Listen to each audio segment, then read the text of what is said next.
राधे राधे, जय श्री कृष्णा मित्रों। आप सभी लोग कैसे हैं? आशा करती हूँ हमारे लड्डू गोपाल जी की कृपा से आप सभी लोग सुस्त होंगे, मस्त होंगे।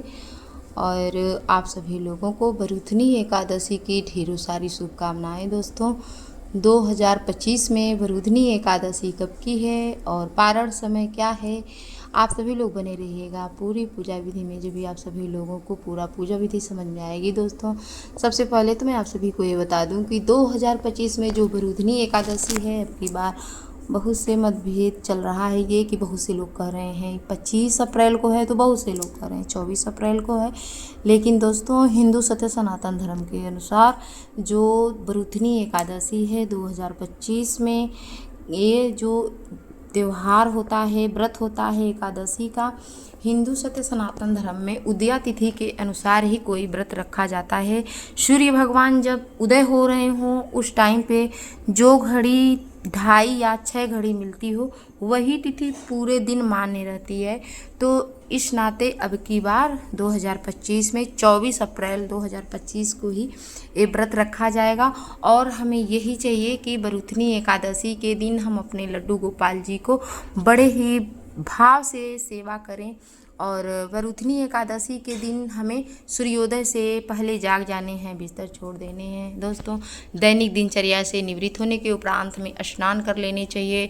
इसके बाद अगर आपने लड्डू गोपाल जी की सेवा ले रखे हैं या आपने शालिग्राम भगवान जी की सेवा ले रखे हैं, तो आपको सुबह जल्दी उठ कर के अपने स्नान करने के उपरांत आप अपने लड्डू गोपाल जी को पंचामृत से स्नान कराएं।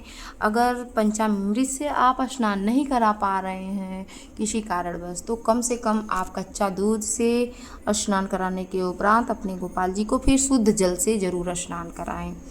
और स्नान कराने के उपरांत अपने लड्डू गोपाल जी का शरीर अच्छे से पोंछ लेने चाहिए। फिर गोपाल जी के संपूर्ण शरीर में इत्र की मालिश करना चाहिए, मोगरा या गुलाब की इत्र की मालिश के उपरांत गोपाल जी को सुंदर सा ड्रेस धारण करानी चाहिए। ड्रेस धारण कराने के उपरांत अपने गोपाल जी का सुंदर श्रृंगार करना चाहिए, जैसे कि इनके गले के हार और हाथ के कड़े, मोर मुकुट, ऐसे हमें इनका सुंदर सा श्रृंगार कर लेने चाहिए लड्डू गोपाल जी का।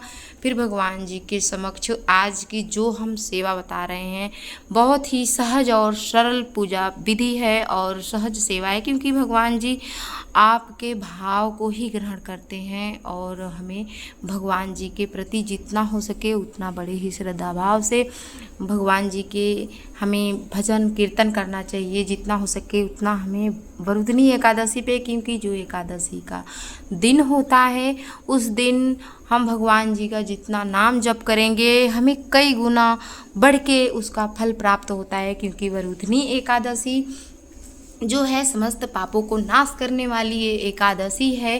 तो एकादशी के दिन हमें यही चाहिए कि हम भगवान जी को सीजनी फल, कदली का फल ज़रूर हमें भगवान जी के चरणों में चढ़ाना चाहिए, भोग लगाना चाहिए। क्योंकि जो कदली का फल होता है श्री हरि विष्णु भगवान जी को अति प्रिय है ये फल। और भगवान जी को जैसे मान लीजिए कि हम व्रत रहते हैं एकादशी का, तो हम तो अन्न खा नहीं सकते। और जैसे फल फ्रूट पे अगर हम हैं तो भगवान जी को फल फ्रूट ज़रूर दें। लेकिन भगवान जी को ये कोई बात नहीं है कि उन्हें भी हम व्रत हैं तो भगवान जी को भी व्रत रखें। आप भगवान जी को भोजन भी करा सकते हैं, लेकिन आप चावल नहीं खिलाना। बाकी और जो भी आप नैवेद्य के रूप में भोग लगाना चाहें लगा सकते हैं। दोस्तों, तो ऐसे ही वैसे तो जो भगवान जी को पाना होगा वो खुद ही आपको भाव देंगे, और आप फल फ्रूट की भी आप भोग लगा सकते हैं। तो ऐसे ही हमें भगवान जी की आज के दिन सेवा करना है। माखन मिश्री का भोग भगवान जी को ज़रूर लगाएं, क्योंकि गर्मियों का मौसम चल रहा है और वैसे भी भगवान जी को माखन मिश्री बहुत ही प्रिय है।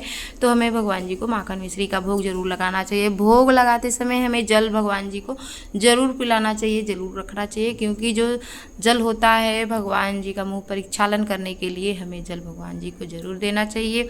अगर हम जल नहीं देंगे तो भगवान जी का मुख जूठा ही रह जाएगा। तो इसलिए हमें भगवान जी को जल ज़रूर देना चाहिए। और जो पारण का समय है दोस्तों, हमें 25 अप्रैल को सुबह 6:20 से लेकर के और फिर इसके बाद 8:25 15 मिनट तक हमें पारण कर लेने हैं, क्योंकि जो पारण होता है एकादशी का द्वादशी तिथि में होता है, त्रयोदशी तिथि लग गई तो उसका कोई महत्व नहीं, तो हमें पारण द्वादशी तिथि में ही कर लेने चाहिए।